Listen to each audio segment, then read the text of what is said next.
प्रदेश दक्षिण दिग्विजय करत असताना ज्यावेळेला छत्रपती शिवाजी महाराज आंध्र प्रदेशमध्ये गेलेले होते त्यावेळेला तिथं असणारा श्री शैल मल्लिकार्जुन नावाचं एक मंदिर आहे.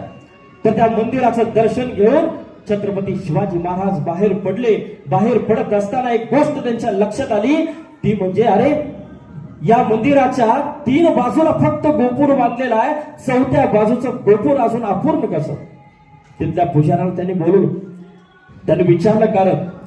पुजाऱ्यांनी पण या ठिकाणी सांगितलं आतापर्यंत कित्येक राजे आले, कित्येक राजे गेले, दर्शन घेऊन गेले, पण कुणीही याकडे लक्ष दिलं नाही. छत्रपती शिवरायांनी लागवलं, तिथल्या सर्व कर्मचाऱ्यांना कामगारांना बोलवलं, गवंड्यांना बोलवलं आणि सांगितलं मी दक्षिण दिग्विजयावरून परत येईपर्यंत इथलं गोपूर पूर्ण झालं पाहिजे. त्याच वेळेला त्यांचं लक्ष कळसाकडे गेलं. कळस देखील बसवलेला नव्हता. त्या कळसाचं देखील काम करायला सांगायला ते विसरले नाही. आदेश देऊन हवी तेवढी रक्कम देऊन या ठिकाणी छत्रपती शिवाजी महाराज दक्षिण दिग्विजयासाठी पुढे निघून गेले.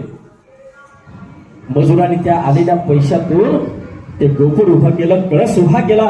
आणि हे केल्यानंतर या मजुरांच्या एक गोष्ट लक्षात आली, अरे कित्येक राजे इथे येऊन गेलेले आहेत पण ऐसा राजा होणे नाही. काय ती दिव्य दृष्टी, काय ते कर्तृत्व, काय ती अचूक निर्णय क्षमता.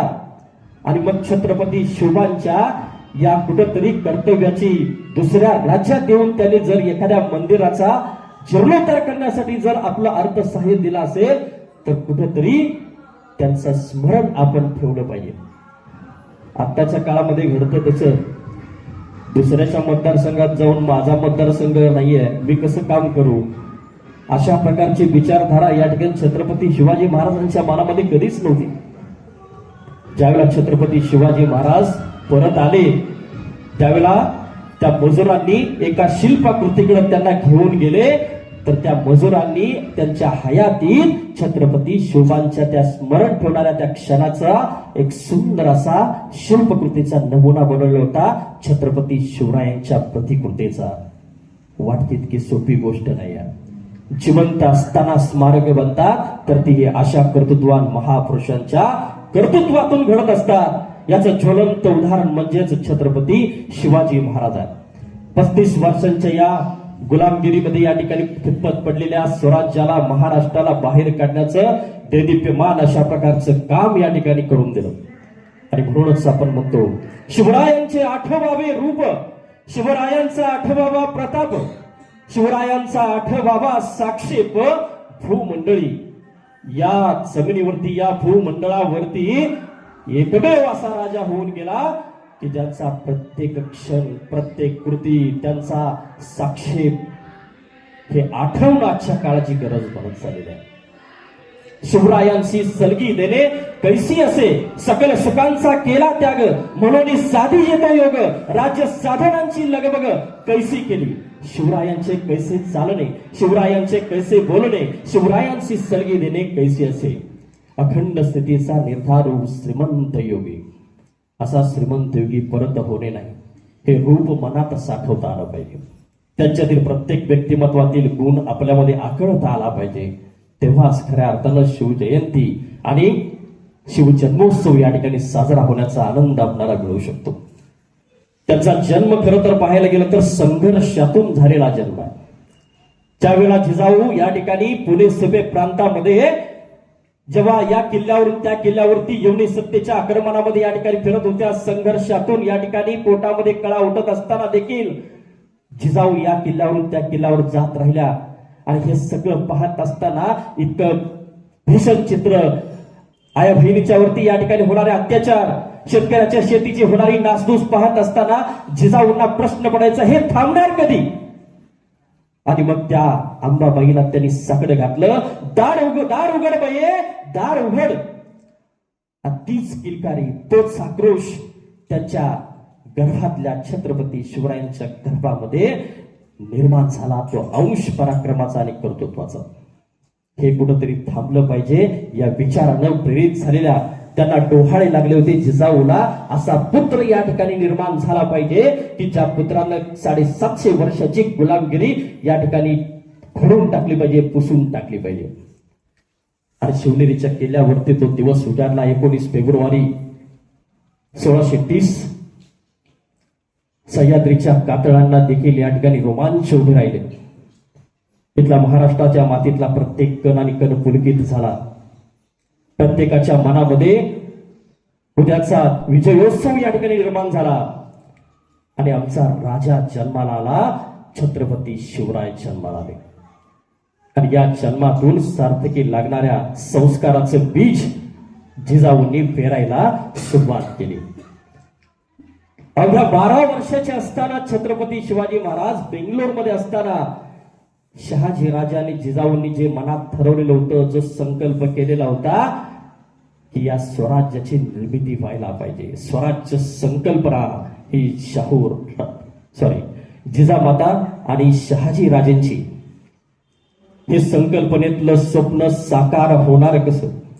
शहाजी राजांनी 12व्या वर्षाच्या छत्रपती शिवबांना जेव्हा महाराष्ट्रात पाठवलं तेव्हा काय दिलं? त्यांनी स्वराज्याचं स्वप्न दिलं, त्यांनी स्वराज्याचं ध्येय दिलं, त्यांनी स्वराज्याची महत्वाकांक्षा दिली आणि सांगितलं, शिवबा, प्रत्येक मराठी व्यक्तीला, या महाराष्ट्रात जन्मलेल्या 18 पगड जातीच्या बहुजनांना, प्रत्येक व्यक्तीच्या मनामध्ये हे माझं स्वराज्य आहे अशी भावना निर्माण होणारं स्वराज्य तुला निर्माण करायचं आहे. आणि त्यासाठी त्यांनी पहिल्यांदा दिली ती महत्वाची गोष्ट होती ती म्हणजे स्वतः संस्कृतमध्ये शहाजी राजांनी लिहिलेली राजमुद्रा. प्रतीपचंद्र लेखेव वर्धिष्णू विश्व वंदिता शाह सुरो शिवसैषा मुद्रा भद्राय राजते. प्रतिपदेच्या चंद्रकलेप्रमाणे वाढत जाणार स्वराज्य तुम्हाला निर्माण करायचं आहे, जे जगाला वंदनीय असेल असं स्वराज्य तुम्हाला निर्माण करायचं आहे. काय विश्वास, काय ध्येय, काय स्वप्न, काय महत्वाकांक्षा त्यांनी त्यांच्यामध्ये पेरली. आणि हे पेरत असताना दुसरी गोष्ट त्यांना दिली मंत्रिमंडळ. ज्या मंत्रिमंडळाच्या माध्यमातून रयतेच्या प्रत्येक समस्येवरती तुम्हाला निर्णय काढायचा आहे, प्रत्येक समस्येवरती या ठिकाणी तुम्हाला विचारपूर्वक या ठिकाणी न्याय मिळवून द्यायचा आहे, या रयतेच्या जीवनामध्ये सुखाचा महामंत्र द्यायचा आहे, असं मंत्रिमंडळ त्यांच्या हातात दिलं. आणि तिसरी महत्वाची गोष्ट दिली तो म्हणजे भगवा. जो भगवा हातामध्ये देत असताना या ठिकाणी छत्रपती शहाजीराजे म्हणतात, शिवबा, हा भगवा फक्त भगवा नाहीये, ते पेलण्याचं बळ तुझ्यामध्ये निर्माण होणं गरजेचं आहे. त्यासाठी छातीमध्ये धग पाहिजे आणि मनगटात रग पाहिजे, तेव्हाच हा भगवा तू पेलू शकतोस. हा भगवा श्री प्रभू रामचंद्रांचा, हा भगवा भगवान श्री कृष्णांचा, हा भगवा रामकृष्ण हरी म्हणत पंढरपूरच्या दिशेनं जाणाऱ्या वारकऱ्यांचा, हा भगवा म्हणजे हर हर महादेव म्हणत इथल्या मातीमध्ये प्राण सोडणाऱ्या धारकऱ्यांचा तो भगवा तुला पेरायचा आहे. आणि अखंड मराठा दौलतीचं स्वराज्य निर्माण करून हा भगवा डौलात फडकवायचा आहे. काय स्वप्न दिलं त्या वडिलांना. आणि आजच्या काळामध्ये या ठिकाणी आपल्याला दिसतं, मागाशी त्या मुलीने सांगितलं, पोरग सरीला चाललं तर पोरग्याला आई बा म्हणतात, मध्येच बस, फोडणं काही ठोकलं, वागणं काही ठोकलं तर तू सुरक्षित राहायला पाहिजे. आजच्या पिढ्या जगण्यासाठी या ठिकाणी निर्माण केल्या जातात.